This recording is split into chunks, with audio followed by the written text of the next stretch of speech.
Okay, so it's 8:05, so I think we can start.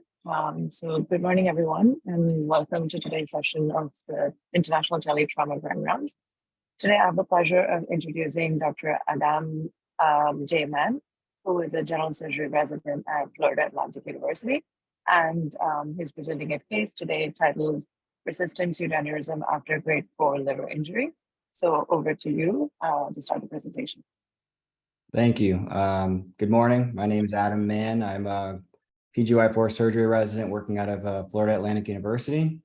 Currently on my trauma rotation in West Palm Beach at St. Mary's Hospital. I'm working along with Dr. Robert Borrego, Dr. Larry Lautenberg, and Dr. Ferris Azar, who are all involved in this complicated case of this young lady that I'm about to tell you about.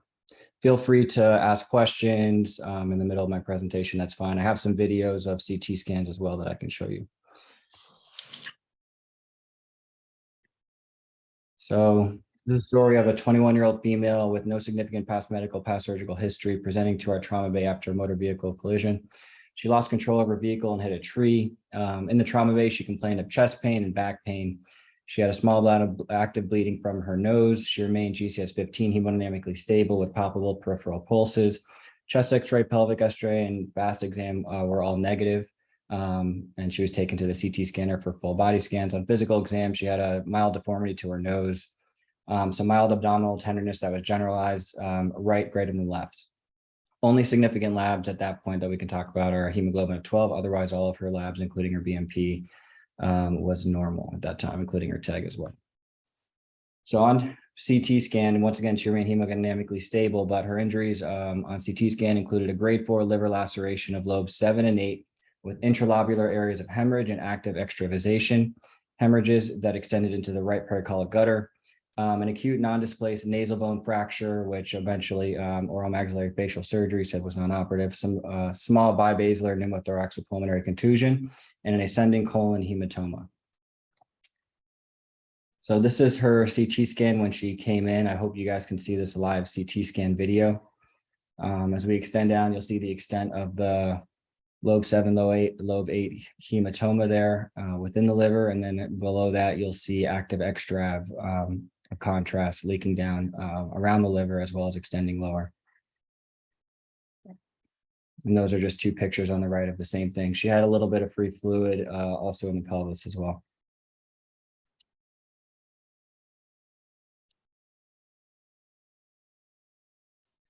So hospital day 0, once again, she was hemodynamically stable. So the decision at this point was to treat this patient non-operatively with interventional radiology.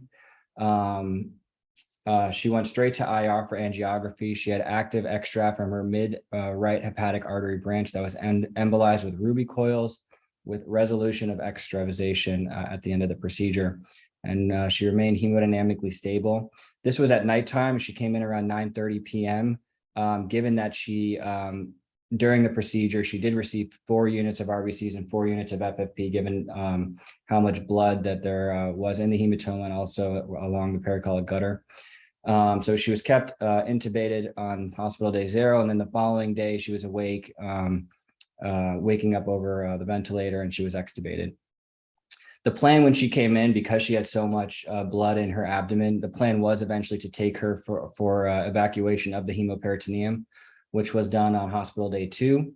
So they drained 2.5 liters of hemoperitoneum at that time on hospital day 2. With the drain placement, there was no signs of active bleeding. Arista powder and hemostatic agents was used at the site of the liver injury, and a 10 French Blake drain was placed.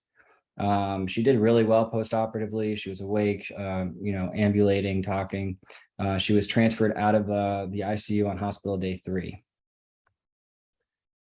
So we continued to watch her post-operatively. On hospital day 6, the Blake drain started putting up bilious tinged drainage, 140 cc's. We obtained a right upper quadrant ultrasound, which showed a complex hyperechoic area within the right hepatic lobe measuring 5 by 8 by 7 centimeters, consistent with the blunt hepatic injury, but no identifiable fluid collection. Then hospital day 8 and 9, throughout all this time, although she was doing very well, she was complaining of persistent abdominal pain that was not resolving. She was mildly tachycardic to the low 100s at that point. Hospital day 8 and 9, her abdominal pain persisted. The Blake drain continued to put out bilious drainage, but it was downtrending. It went from 130 to 110 and eventually down below 100 as well. We consulted GI at that point, given the bilious output. We consulted them to do an ERCP, but the patient was being difficult and she was frustrated and she ended up refusing the ERCP. So the plan by the GI team was to monitor the bilious output and eventually, if it didn't downtrend, to revisit doing an ERCP. So on hospital day 9, she had a repeat CT of the abdomen pelvis, which showed the large hematoma with no active extrav. On hospital day 13, she continued to have abdominal pain. Her Blake drain only put out 40 cc's. It was bilious and still downtrending. She started to have a little bit of melena at that time. We repeated this was a CTA of the abdomen pelvis to assess for an undrained biloma at that time. And it once again showed the same hematoma, but also with a 10 by 9 by 8 centimeter or 1 centimeter pseudoaneurysm in segment 8 without any active extrav. So the image on the top right, you can see the pseudoaneurysm there in segment 8 of the liver.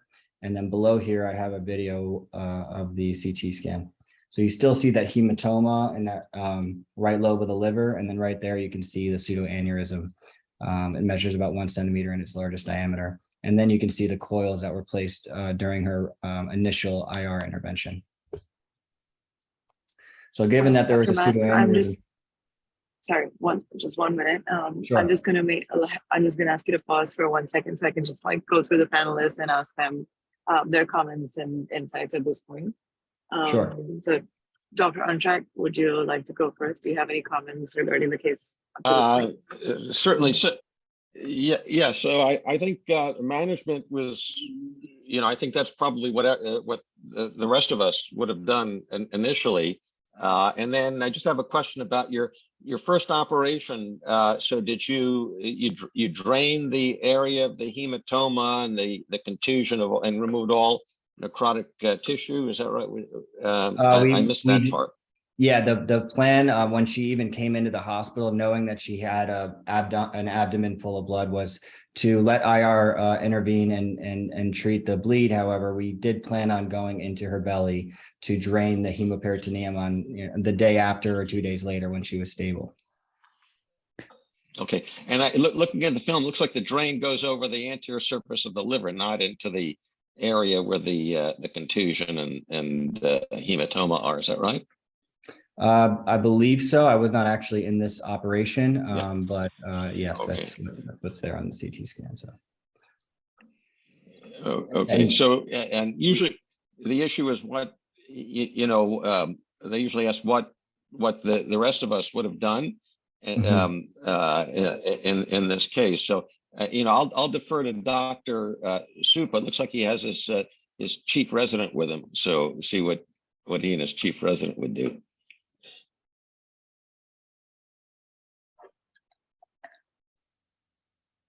I agree with treating the bleeding vessel with embolization because it would be difficult to access the bleeding vessel in the deep liver parenchyma. I usually don't evacuate the blood clot in the abdomen unless the patient have like associated injury that needs to be operated on, like bowel injury. But with isolated liver injury and hematoma in the abdomen, I usually wait until the blood lies and I use the interventional radiologist to drain it percutaneously. But at this point, I think she may have like infected hematoma in the liver, and also she's having hemophilia from recurrent bleeding of the hepatic artery branch. So I agree with re-embolization of the bleeding vessel, but the infected hematoma in the right lobe may need to be addressed either by surgery or putting in the big drain. Thank you. Thank you. Thank you, Dr. Supa. Dr. Rodriguez, do you have any comments? Yeah, I think we all agree in the sense that the initial management was, I think, very well done. There was no patient stable, even grade 3, 4.5, whatever the grades are. 3 o'clock in the morning, it start getting lower, the grades. And so that was done. There was active starvation, there was a blush. So all the indications to the angioembolization. Now, I have the same question. If this patient didn't have any symptomatology, it seems to be, you just decided to open the abdomen anyway to drain because you saw fluid there. I don't know. That could be a little bit different people thinking, if I did the angio precisely because this is going to be a difficult situation to go in there and do the treatment what you did. So maybe it didn't need to be open, but the other side you can say, at one point you saw bile coming out of the drain, maybe you want to go and see something else is going on there. But that's the only question, controversial thing. I think there was discussion here.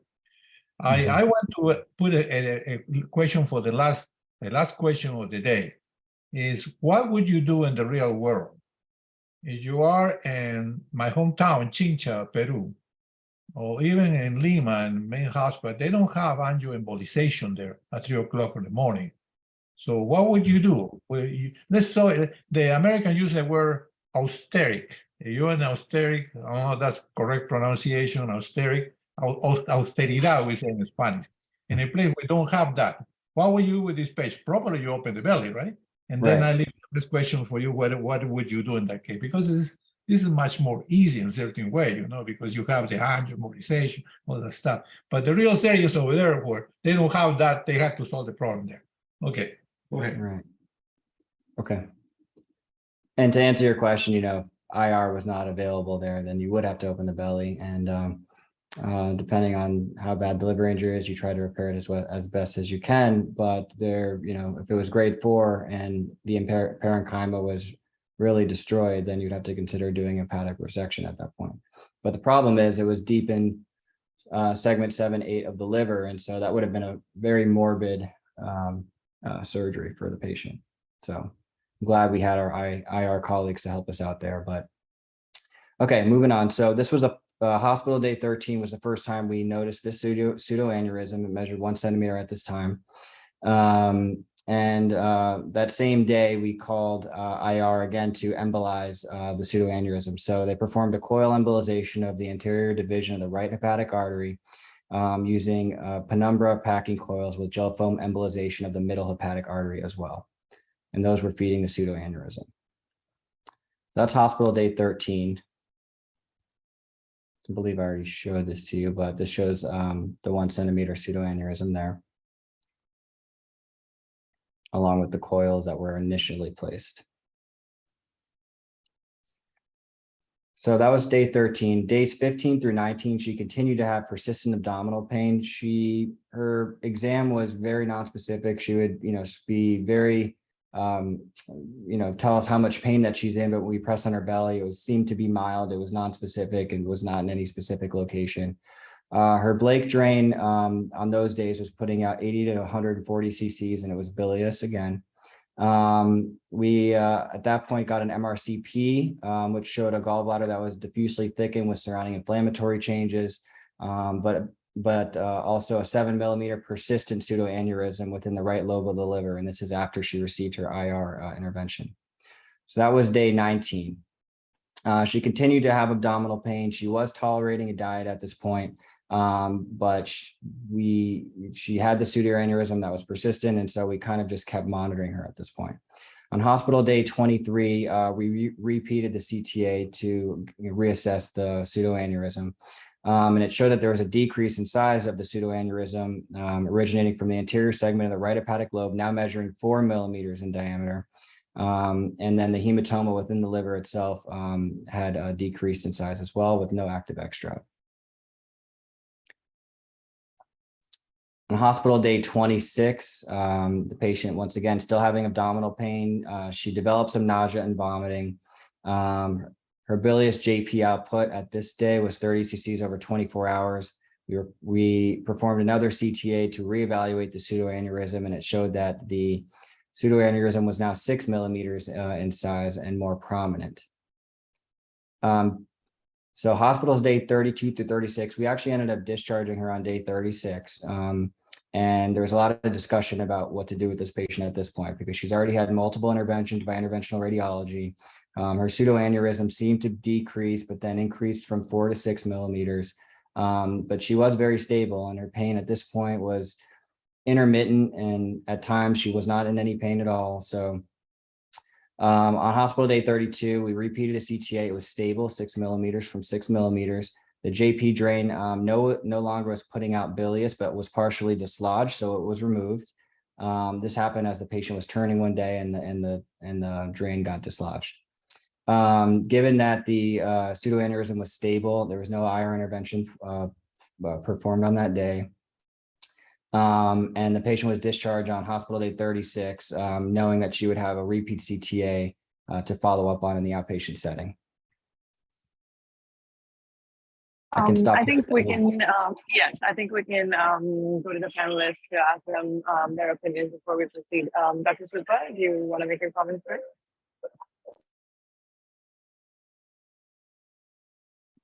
I think at this point, a month after injury, we should successfully treat the patient non-operatively in this lady. It's good to keep an eye on pseudoaneurysm, but I wouldn't repeat the CT too often, because she received lots of CT scan already in this lady. And the second thing is I will be worried about infectious complication, right? Like infected hematoma or biloma that may need to be drained later. So just keep an eye on her and look for bleeding and infectious complication. Thank you. Thank you. Yeah, I mean, this, I'm not, yeah, she was readmitted, so I still have a lot to talk about her, but, and I agree with you, we did scan her many times, but, you know, looking back, it's easy to say that, but day by day, she was just persistently complaining of pain. And then one day she'd be very nauseous and we got all concerned and vomiting. And the next day she would feel better. So there was a lot of back and forth on these decisions. And this is kind of the way things played out. But yeah, I'll talk about her readmission shortly here. Thank you, Dr. Supa. Dr. Antrak, would you like to make a comment? Yeah, so maybe you might be able to see the pseudoaneurysm by ultrasound, which would avoid all of the radiation. I don't know if you tried to do that, if your radiologist was able to do that, but that would be an option. I agree with Dr. Supa, although that last CT scan looks like the hematoma is resolving and the area is healing. So at this point, if she gets an infection, that you'll be able to manage that percutaneously. And then I assume also she stopped passing blood in the stool. She did at this point, yes, and then we'll talk about her readmission, and then just to. Okay. Yeah. Oh yeah, I was just going to say she did receive many ultrasounds during her stay, but none of those ultrasounds could visualize the pseudoaneurysm, unfortunately. Right, but but otherwise, I think she's making progress. Dr. Rodriguez, do you have any comments? Yes. Interesting, reviewing the literature about these angioembolizations. Apparently, there is no many prospective randomized studies on that. Many are retrospective studies. And that's created a problem, you know, because and most of these studies were done, I didn't realize that, not like this case, before surgery. They were done after, like you do sort of damage control, and you think it still need to be embolized because you haven't controlled, and then they do the study. So most of the studies published are in that basis, okay? Now, it's not unusual that angioembolization has to be repeated. You know, I was in a place I assume was a mecca of trauma at one point, you know, in Baltimore, and our angioingeographists, they're there, living there. You have to call them, you know, and many times we had to do it again. So in this case, it was, I am not sure, there was re-embolized or there was just, I am very confused. I think they did at least a couple of times, right? Correct? Yes, so she had it at this point, she had 2 interventions. Okay. So that's the other things I want to call the attention, that there is no a failure. Sometimes it's difficult. They have to re-embolize again, you know. Now, And regarding to just the historical aspect here, since I'm the oldest here in the group, once upon a time, we used to, when we start doing non-operative management with splenic injuries, we CAT scan before, during, after, one day after, second day after, third day after, fourth day, until we learned we are creating Hiroshima and Nagasaki there in Baltimore, you know? So we decided to stop doing that. And then, you know, once the patient is hemodynamic and stable, we don't look again. We knew there was some hematoma there, but we don't have to follow up the hematoma with CAT scans every day, you know? And the patient went home and we told you, you have this symptom, you come back. And most of them, they never come back and never had any other problems. So this business of RCT because you're curious or you're nervous. And the other side, I don't feel bad, my last comment, that you enter the belly because Borrego, he has a super hands. He's a very, very good technical surgeon, you know, so I would like he operate on me, okay, because he's good. He's very good. So I will be confident. If you don't have a very good surgeon wanting to go, as Dr. Ordonez make it popular now, don't kick the guy if you know hurting you, you know, if the patient don't have an indication to operate unnecessarily, don't do that. But I guess you have a reason to open there. You worry about the fluid there. Some people said not, you know, it's stable, I leave it alone. So the question is, what happened if you didn't do all the stuff you did? What do you think was going to happen other than reembolization? Do you think you needed to go back to surgery? Are you saying if with the pseudoaneurysm, if we didn't perform? Yeah, let's say you still seems, I think at one point it was 7 and then went to 6 and then went to 5. You were, I mean, I you're think the initial IR intervention was necessary because she was having persistent pain and it was 1 centimeter, and then it did shrink. However, it was still there, and you're right, it went down to 4 millimeters, then 6 millimeters, and that's why we did discharge her. But as you'll see coming up here, she did get readmitted and required more interventions. So thank you. Okay, I will move. Yes, back to you to continue. Yes. Okay, so she was discharged on hospital day 36. And then she was readmitted a few days later. So it's about 4 days after her discharge. She came in with acute onset of chest pain and hematemesis. She was normotensive and tachycardic to the 140s. Her hemoglobin was 5.9. She had generalized abdominal pain, right greater than left. The presumed diagnosis at this point was hemophilia. She was given blood products 4, 4, and 1. She had a CT abdomen that I'll show you on the right-hand side of the screen that shows a stable 6 millimeter pseudoaneurysm, no acute hemophilia and bleed noted. Of course, she was admitted to the ICU, GI was consulted, she was put on a protonic strip. However, the EGD was negative for an acute bleed. They also looked at the ampulla. They didn't see any acute bleeding from the ampulla.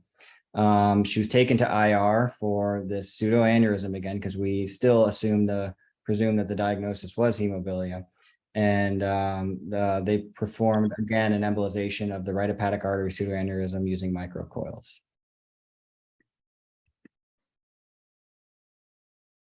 Here's that same 4 millimeter. So for the residents, this was the most favored question in the boards, right? Or in the test, you know, the patient had jaundice, you didn't mention had jaundice, abdominal pain, and communication with the GI tract, you know, you guys have melena, vomiting.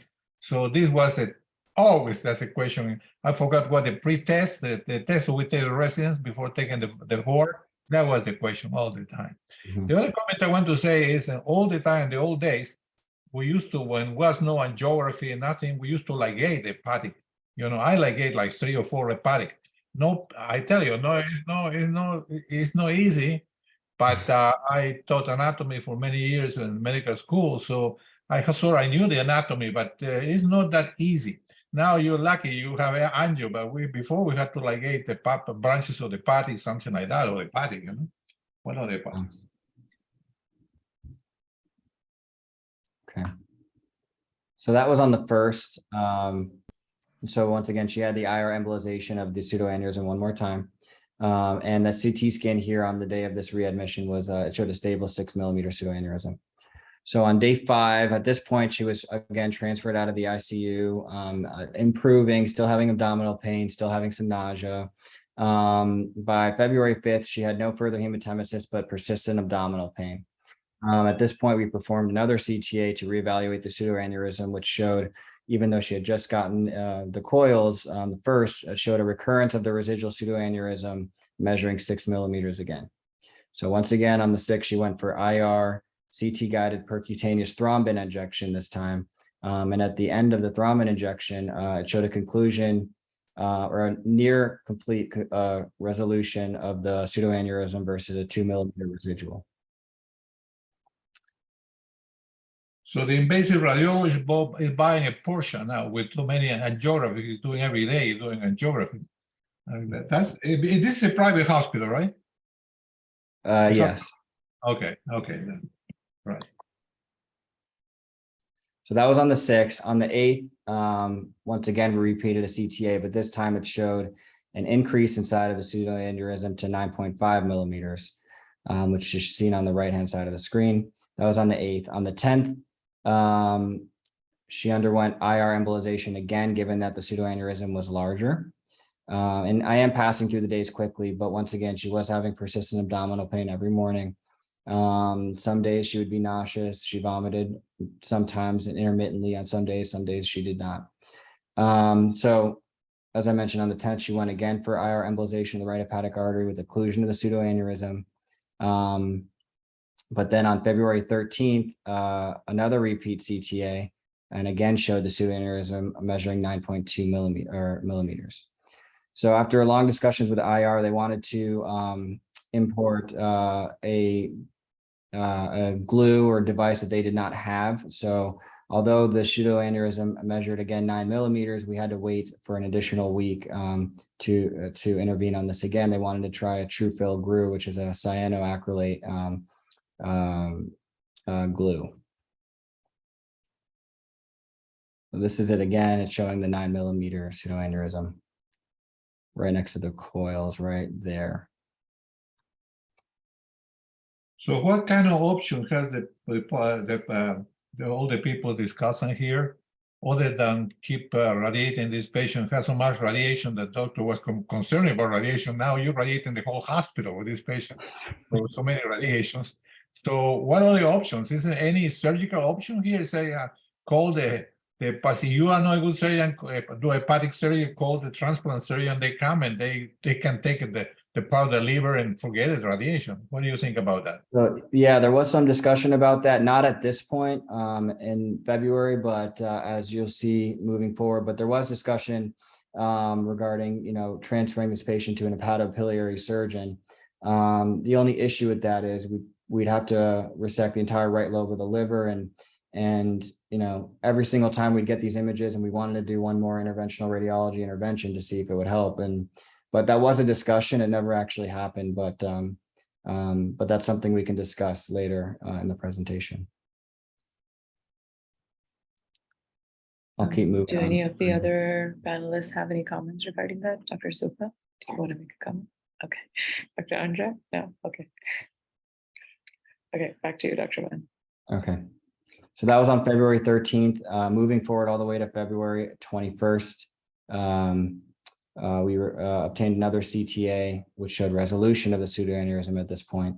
So remember I said on the last slide, we were waiting for that true fill glue to arrive at our hospital. And it took all this time, so another 8 days to obtain this glue. And before that we performed that IR procedure, we obtained this repeat CTA, which actually showed a resolution. So there was no IR intervention actually performed. At this point, she was tolerating a diet. Her pain had slightly improved. And again, we discharged her on February 22nd with close follow-up. And this image here, you can just look at the image on the top of the screen. There's no pseudoaneurysm there, and the video below shows the same thing. So that was on the 21st. Again, she was readmitted 4 days later with a very similar story. Chief complaint of melena mixed with bright red blood per rectum. She was not as sick and tachycardic as she did on her first readmission. Her hemoglobin this time was 8.2. No blood products were transfused. A CTA once again showed no residual pseudoaneurysm and no active GI bleed. She did undergo a tagged RBC scan that showed some active bleeding from the gastric body of the stomach. So GI was consulted once again. She was in the ICU. They performed an EGD the following day, which showed no active GI bleed and no ulcers in the stomach. The gallbladder looks okay in the CT, right? It did look okay. There was so we did get an MRCP at one point, and it did show a mildly inflamed gallbladder. That wasn't really addressed or discussed too much at that time, given all the other interventions performed on the liver. We thought that this gallbladder mild inflammation, we didn't really chase it. It's something that we can talk about later because she ended up getting a percutaneous cholecystostomy tube at the end of this presentation, as you'll see. So he didn't have pericholecystic fluid, thickness of the gallbladder, typical signs of a calculus cholecystitis or ischemia, either one. There was mild pericholecystic fluid on her MRCP, not really visualizable on the CTAs of the abdomen pelvis. So that was on the 25th, and that EGD was on the 26th. On the 27th, as I mentioned earlier, we were getting ultrasounds a lot of her liver. It never showed the pseudoaneurysm, but on the 27th, we repeated one, and I mentioned here because you could actually see the pseudoaneurysm on this ultrasound. And they measured a pseudoaneurysm recurrence, and it was 7 millimeters by 5 millimeters at this time. So on the 28th, she went back to IR for angiography, and it showed that the pseudoaneurysm was 1 centimeter, getting fed from intrahepatic collaterals, and no intervention was performed at this time because I believe, and I was not on service at this point, but IR just felt like they had exhausted all of the measures that they had. So that was on the 28th. She remained hospitalized. On March 2nd, GI repeated a EGD. They were following her and she was still having nausea and vomiting. They repeated an EGD that showed some hemophilia noted from the ampulla.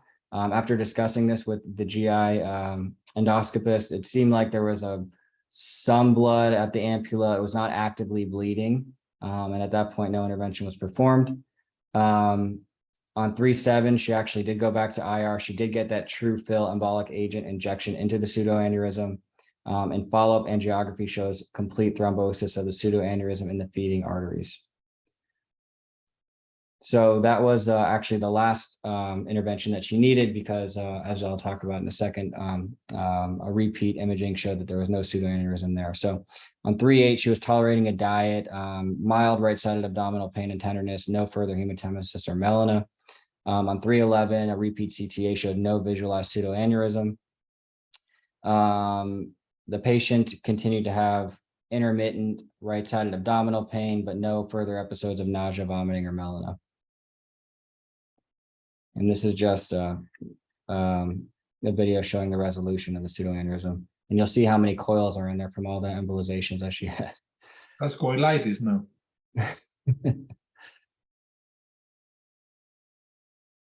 This is a very interesting case, of failure of the multiple embolizations. Yeah. So in retrospect, you think was that you didn't have the right stuff to put in there? It seems to be like if you have from the beginning the right stuff, probably avoid many of these extra embolizations. Whatever so. You call methacrylate or whatever. I don't know. Seems like I never seen so many embolizations. I mean, I repeat embolization, but this is like 70 embolizations. Yeah, I have a summary slide at the end here. Okay. But a couple more slides. The remainder of her hospital stay, pain management was following this patient. She did towards the end of her hospital stay, she was still complaining of that right-sided abdominal pain. We actually got a HIDA scan, which was positive for a cystic duct obstruction. She refused surgery, so she received a cholecystostomy tube, and she was discharged on March 22nd. So the summary, her initial injury was on 12/21, MVC with a grade 4 liver laceration, treated non-operatively with IR. She went hematoma evacuation days later. She developed the pseudoaneurysm, I think hospital day 13. The recurrent pseudoaneurysm caused her to have intermittent abdominal pain, hematemesis, and melena. She received 6 not including her first intervention. So 6 subsequent IR interventions, 3 EGDs, and 2 subsequent hospital admissions, and also had a positive HIDA and received a cholecystostomy too. So she was recently discharged. She's being followed in our clinic. She still has her cholecystostomy tube as well. I just have a few slides on hepatic pseudoaneurysms. As Dr. Rodriguez said, there's not a lot of trials about or really published literature on recurrent pseudoaneurysms, especially ones that are this complicated. But here's some information. So post-traumatic hepatic artery pseudoaneurysms are rare and delayed complications of blunt hepatic injury, and the incidence is 6.1% of blunt hepatic injuries. Patients are generally asymptomatic, and the diagnosis is incidental on imaging post-injury. Symptomatic manifestations include abdominal pain, hematemesis, anemia, hypovolemia, jaundice. Should be treated as soon as possible due to the risk of high rupture associated with high morbidity. Endovascular intervention with coil embolization is the first-line treatment, and success rates are as high as 70 to 100%. And if unsuccessful, you can repeat that IR intervention or do some adjuncts such as thrombin injection, which we performed in this case. So this is a retrospective study from 2000 to 2010 at a single level 1 trauma center. And I'll just give a brief summary about it. So hepatic pseudoaneurysms are a rare complication, yet potentially fatal. This study is to investigate the occurrence of hepatic pseudoaneurysms post-liver trauma. Once again, it's a retrospective study from 2000 to 2010 of conservatively treated patients with blunt liver injuries who received a follow-up CT on day 4 and 5. The amount of patients that were followed were 188. It showed that a total of 7 out of 188 patients, so 4% of hepatic pseudoaneurysms were diagnosed and treated successfully with angiographic embolization. There was no correlation between the liver injury and the severity of the development of pseudoaneurysms. And 5 to 7 patients were asymptomatic and would have been discharged without follow-up CT. And the conclusion is that follow-up CT may be warranted in blunt liver trauma patients to detect pseudoaneurysm formation. So the questions I wanted to, here's a resource page. And the questions I wanted to raise to the group are, when do you say that non-operative management has failed? Is a pseudoaneurysm, a persistent pseudoaneurysm considered a failure?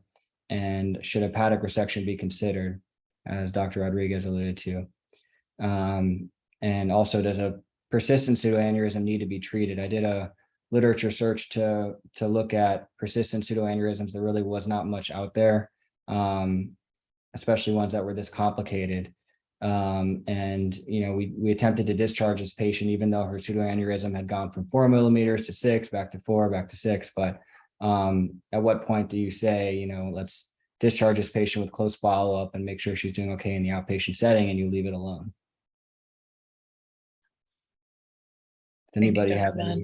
So good morning, everybody. This is Larry Lautenberg. I'm one of Adam's mentors. I'd like to say good morning to my mentor, Dr. Rodriguez. I haven't talked to you or seen you in a while. Just to let you know, I have inherited Dr. Genowitz's Department of Surgery. I'm the chairman of the Department of Surgery at FAU. Adam is one of our PGY4 residents who's already completed his surgical critical care fellowship during his value-added year. Dr. Borrego sends his regards. He's busy, Dr. Rodriguez, but he tends to agree with you that we probably should have resected this pseudoaneurysm a bit earlier. One of the problems we had with this patient, very obstinate patient, always refusing care, very difficult to deal with, and we felt like a conservative approach would be best for her psyche and for her management. One thing I want to point out is the use of this cyano and acrylate glue is a bit controversial. There can be some very bad systemic reactions to intraarterial injection of this glue. However, we did look at all of those things. We were very confident in our angiographers, as we are at our hospital. Dr. Rodriguez asked, is this a private hospital? This is a critical access hospital that is owned by a private company. but we see about 3,000 trauma alert patients a year. We have 16% penetrating trauma, and it's a very busy, active trauma center. I think overall, and I've been monitoring the management of this patient for her entire stay. I actually have seen her as an outpatient several times. I think that for this particular individual patient, this course was reasonable.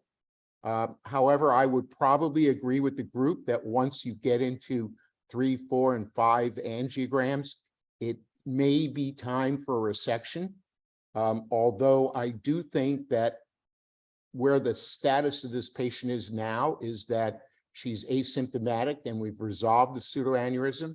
I think the morbidity of a major hepatic resection deep in the liver outweighs the conservative approach.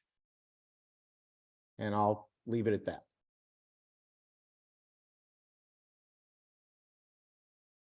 Thank you, Well, Dr. it's a Patrick. very interesting case. Congratulations, doctor. The presentation was very good. Thank You you. would try to be unbiased, and you and your presentation, and that very good too. Doctor and my friend, nice to see you again after so many years. One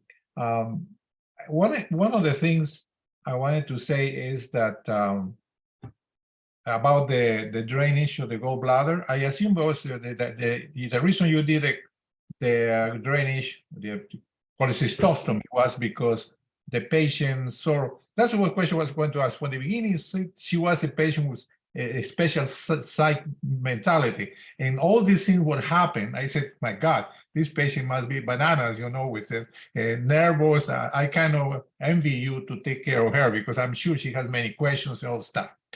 Okay, but putting if the patient hasn't, that's what we teach. Despite I have put the cholecystostomy tube several ones, but however, if the patient has a necrotizing dead gallbladder, the tube is not going to do the trick, right? So I assume you knew that this was mostly drainage, and she didn't want to have the other surgery. It was an option, but you had to be sure that the one for the residents, be sure it's not dead the gallbladder, otherwise, you know, it doesn't help. Mhm.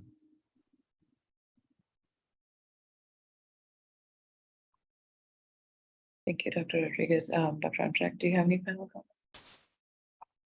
Yes, so very, very interesting case, and you know, based on the unique features of this patient, it seems like this was exactly the right course to follow. You know, we're all here not talking to the patient, don't know what she looks like, and you know, I got the sense that it was a very difficult case to handle, where you know, the options that you had were limited, and it worked out well.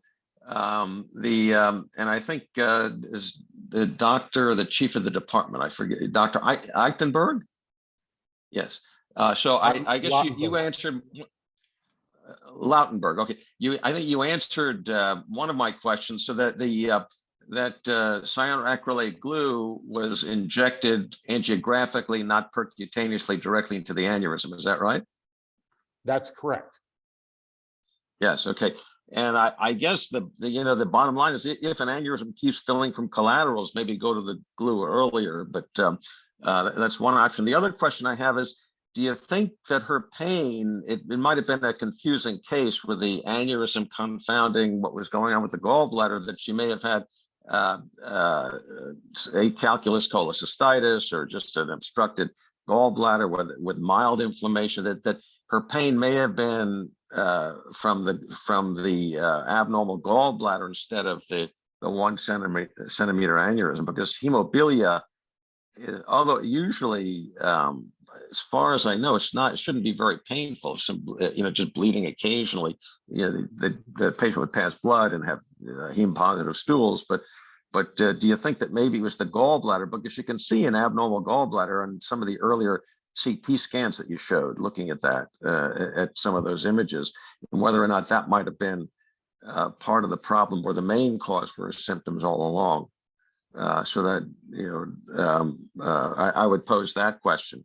And but otherwise, great case. You handle it well. As far as managing the tube, patients that get cholecystostomy tubes because they can't have an operation for whatever reason, when the symptoms resolve, you can usually take the tube out, and they usually don't need any follow-up surgery. So even I've had one patient with stones that when the symptoms went away, we took the tube out, and eventually she just passed the stones through the fistula, and that she never needed to have surgery for it. But and that's always a good option for patients that can't have an operation, or in this case, won't have an operation. You know, although Correct. as doctor, one of my my residents, and then my fellow, and then my boss, Dr. Gens, used to say, although, you know, when we teach hemophilia, we say the patient has jaundice, abdominal pain, and hematemesis of blood in the GI tract, correct? So pain seems to be part of the hemophilia syndrome. And in this case, I confess, I have seen 2 hemophilias in my life, you know. So it's not something happening all the time, the hemophilia. They always question that in the board exam, you know, hemophilia, what's the component hemophilia, but I haven't seen too many myself. I stand corrected, but anyway, it's a very difficult case with confounding pathology going on in a very difficult setting, and it was well handled. Thank you. Absolutely. Thank you, Dr. Anshak. Dr. Supa, do you have any final comments? I agree with attempting non-operative management as much as possible, like you did in this case, because if you have to do a hepatic resection or transect the hepatic parenchyma to stop the bleeding, it would be very difficult and may cause morbidity for the patient. So as long as you can see the pseudoaneurysm that can be managed with IR, we should try. Yeah. But the suggestion is if they cannot do the very selective, the highly selective embolization of the aneurysm, they may try less selective and try to embolize the larger blood vessel, like the anterior branch of the right hepatic artery, and try to monitor for hepatic necrosis after that. But it would be better than doing the hepatic resection. And I learned from your case that persistent pseudoaneurysm should be treated. Otherwise, the patient may have recurrent bleeding or hemophilia. Thank you very much, Dr. Mann, for excellent presentation. I learned a lot today. Thank you. Does anybody, I'm sorry, does anybody answer your question, which is interesting, that the persistent pseudoaneurysm need to be treated? That's your question. You give the answer, right? We all give the answers. Yeah, we use you use many options, and at the end was successful. Yeah.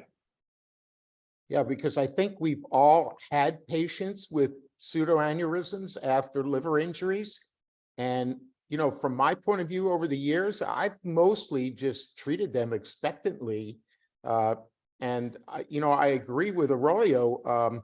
I've probably only seen 1 or 2 or 3 patients develop, you know, hepatobilia like, you know, hemophilia like this. And the problem is that what I think this case points out is when you get hemophilia, it could be a devastating problem. There's no doubt that these patients could bleed to death if you don't intervene. So yeah, I have a new feeling for pseudoaneurysms after liver injury. I think it's a little bit different than pseudoaneurysms after splenic injury because, you know, there are pseudoaneurysms, small ones that occur that we don't really intervene on.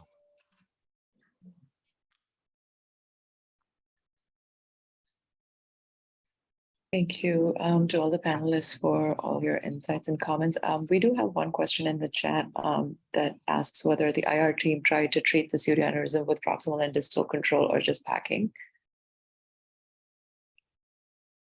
I really have to review if they did it with proximal distal control. I'm not quite sure. Thank you so much, Dr. Mann. Thank you for the excellent presentation and the excellent case. I think we all learned a lot today.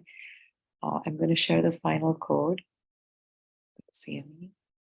And I want to thank everyone for listening in as well. It was a pleasure to be here. Nice to see you, Dr. Lottenberg. Yes, sir. Have a Well, great day. here's everybody. here's for my to do my whatever you call, right? Okay. Yeah, sounds successful. What happened to this? They still talk to Marto as a secretary. Before was the Argentinian lady, now it's a Brazilian lady, right, Dr. Kumar? Dr. Rodriguez, I think so. Okay. Do you need help with the code? Yeah, I'll call you later. I call you later. Okay. Okay. Yeah, I Maybe have a maybe we can do a Zoom call, Dr. Rodriguez, and then we can figure it out. Okay. Okay. Thank you.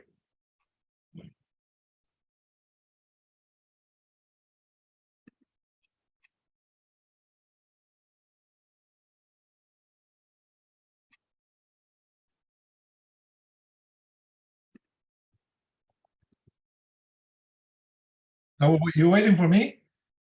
No, I don't think so, right? No, I would say bye. Okay. We're leaving. Bye bye. All right. Bye, Dr. Mann. Thank you for presenting.